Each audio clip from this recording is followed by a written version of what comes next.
Magandang araw sa lahat. Itong ginagawa ko na i-share ko na lang sa inyo na huwag yung itatapon kaagad yung mga battery nyo sa motor pagka ito ay nasisira na, yung hindi na nagkakarga at ayaw na mag-electro start yung starter ng motor nyo.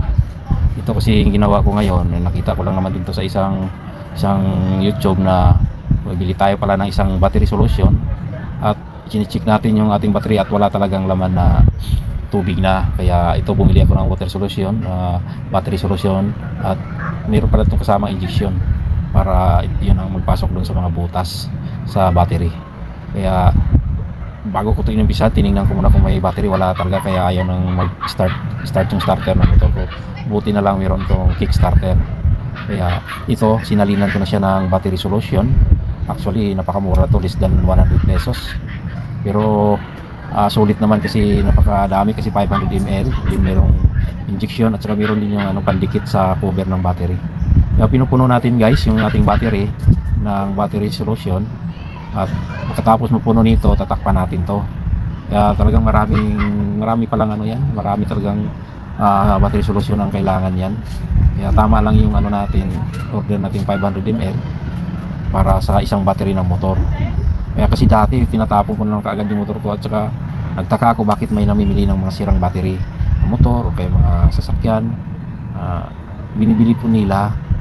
Kaya ito ginawa ko ngayong paraan, subukan ko, at ito ngayon dinidikitan natin yung pangtakip. Tsaka yung pangtakip na yan mayroong nakalagay na do not remove, do not open. Kaya pala do not open kasi tatapon na, pero nadidiskartihan pala. Kaya guys, ito panoorin itong ginawa ko. Binalik na natin yung takip, at saka ito inayos natin pagtakip. Then gawin natin, i-check natin guys kung mayroon na bang kuryente.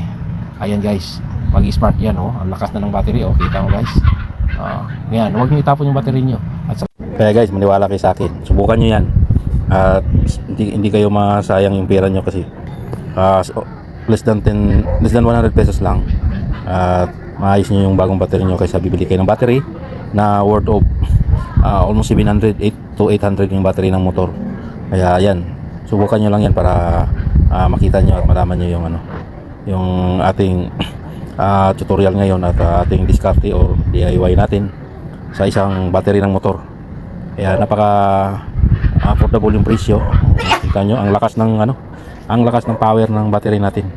Kaya guys, maraming salamat sa panood ng aking video, at sana magustuhan nyo to guys, at paki-share na lang sa ating tutorial ngayon or sa ating tuturo ngayon sa itong sira nating battery. At